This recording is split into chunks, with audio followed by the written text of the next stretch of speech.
Part 9 of this video series ended with the men of the 5th Kentucky Infantry finally returning to their home state in August 1862 after having retreated to Virginia following the Battle of Middle Creek in January. The Ragamuffin Regiment, as they were called, had spent most of the time camping in various locations, but also led General Marshall's army to victory at the Battle of Princeton, West Virginia. Now Jack May had been ordered to be the first to re-enter Kentucky with 2 companies of the 5th that included Company I with George Noble, and almost certainly May's original Company A that included the Barkers and Gevedons, to evaluate the Union Army presence and to recruit new volunteers. They were to be the point of the spear, this time for a planned massive invasion involving 3 Confederate armies.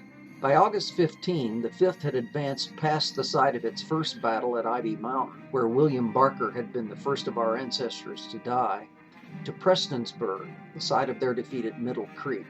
Former deserters and new recruits began to arrive upon the news of its return, but not all Kentuckians were happy about the prospect of more large battles in their state. A week later, unwelcome news arrived that Queen Victoria of England, still mourning the death of her husband Prince Albert, had been unpersuaded by overtures from Jefferson Davis to join the Confederate cause, saying in a speech before Parliament she had no interest in getting involved in the rebellion. Home Guards were already fleeing north, and panic-stricken legislators in Kentucky's capital at Frankfort passed a resolution calling for the raising of several new regiments to fend off the invasion. The Confederate Army's return to Kentucky was widely reported in the Northern press. The New York Times wrote that, quote, "There is considerable solicitude for the safety of eastern Kentucky. Piketon is in the hands of Humphrey Marshall's advance. Humphrey is himself said to be with heavy force to the scene of his former defeats. There is no doubt that the rebels intend to take possession of the Big Sandy region, drive the national force out, and carry the war to the Ohio border," unquote. The Times had it wrong again. Marshall was still mired across the border in Virginia with the bulk of his army waiting on supply trains to arrive. Only the 2 companies of the 5th Infantry with our ancestors were at the scene of his former defeats. Meanwhile, the newly designated Confederate Army of Kentucky, with 6,850 men under Kirby Smith, left Knoxville with plans to enter Kentucky. In his path was an army of 6,500 under William Bull Nelson, who had orchestrated Marshall's defeat at Middle Creek. At the same time, the huge Confederate Army of Mississippi, with 32,000 men under Braxton Bragg, was planning to leave Chattanooga and follow Smith's path a week later. These 2 armies combined with Marshall's would swell the Confederate presence to more than 45,000. Total panic set in throughout northern Kentucky and even across the Ohio River in Cincinnati. There was talk of moving the capital to Louisville at the same time Frankfort was being fortified. Confederate sympathizers burnt 2 bridges over the Ohio, but 15,000 troops managed to cross into Kentucky from Indiana further downstream.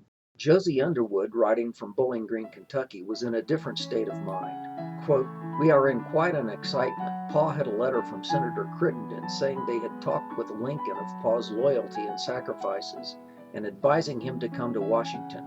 Pa is going and taking me with him," unquote. Some days later, Josie followed with, quote, "Pa has been appointed counsel to Glasgow, Scotland. The day after we reached Washington, Pa had called on Mr. Lincoln at the White House to dine with him and pay our respects to Mrs. Lincoln. I was most agreeably surprised when I met her. Instead of seeing the coarse, loud, common woman the papers had made her out to be, she was really a handsome, gentle woman dressed in deep mourning for her little boy not long dead. Her conversation was agreeable. Mr. Lincoln was not there. As we returned to the city about sundown, there were no other people in sight on the road except for a lone horseman on a long-tailed black pony, a high silk hat on his head. As we met, Pa had the carriage stop. The man did the same, and Pa introduced us to Mr. Lincoln," unquote. By late August, Kirby Smith's Confederate Army had crossed into Kentucky and on the 29th advanced on Richmond. His cavalry caused the Union pickets to flee, but Nelson's infantry and artillery forced the Confederates to retreat to just south of town. The next morning, the Confederates attacked, and the battle turned into a ferocious artillery duel. As the day wore on, a concerted attack on the Union right flank caused it to waver and then collapse. Nelson rallied his troops in the cemetery, but they were routed once again. Nelson and some of his men escaped, but more than 4,300 of his men were captured. 206 had been killed and 844 wounded. There were fewer than half that number of Confederate casualties. The way to Lexington and ultimately Frankfort was now open. It was another stunning victory for the Confederates. We can only guess at the reaction of the Barkers and Gevedons when they learned of the humiliation of their old nemesis, William Bull Nelson. Was it joy for sweet revenge, or disappointment they had been only 60 miles away waiting on the rest of Marshall's army to catch up and missed it? Or both? Josie Underwood, who had just returned from Washington, wrote, quote, "More and more troops are coming back to Kentucky. People think the Confederates are making a desperate effort to get to Louisville.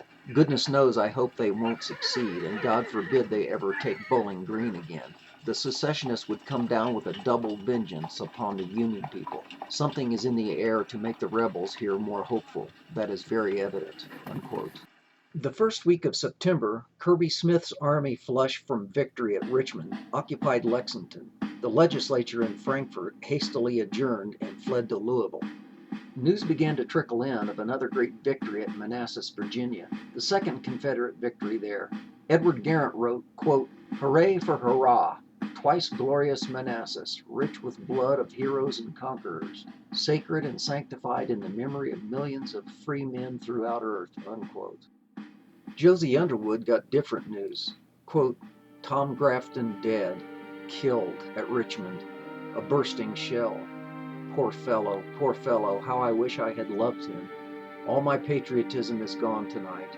No one in all the world to grieve if I should die," he had said. "Ah, Tom Grafton, how mistaken you were. Who next? God help us." Unquote. Finally, on September 7th, the bulk of Marshall's army was on the move and entered Kentucky with 5,025 men from the rest of the 5th Kentucky, the 54th, 29th, and 21st Virginia regiments, as well as the 43rd Tennessee and a battalion of Georgians. It included 24 artillery pieces. After leaving a small detachment to guard the steam mill at Prestonsburg, May moved the rest to Salyersville to join Marshall, bringing the total to more than 6,000, the Barkers and Gevedons among them. Garrett wrote regarding dispatches from Lexington, quote, "City taken on 3rd, Frankfort in our possession, and 3 divisions marching on Paris under General Heth. Hooray for old Cane Tuck." Unquote. The same week, Josie Underwood and her family departed for Scotland, leaving the terrible war in America behind them. Josie's diary entries abruptly ceased with this entry that read in part, quote, "Morgan has burned the bridge across the Salt River. We leave in the morning. And now, goodbye, poor war-dilapidated little Bowling Green with friends, associations, and estrangements. Goodbye." Unquote. Her diary will be lost to history for another century, but that is a fascinating story for later. 2 great armies are about to collide in the biggest battle in Kentucky during the entire war, with far-reaching consequences. Look for part 11 in this video series.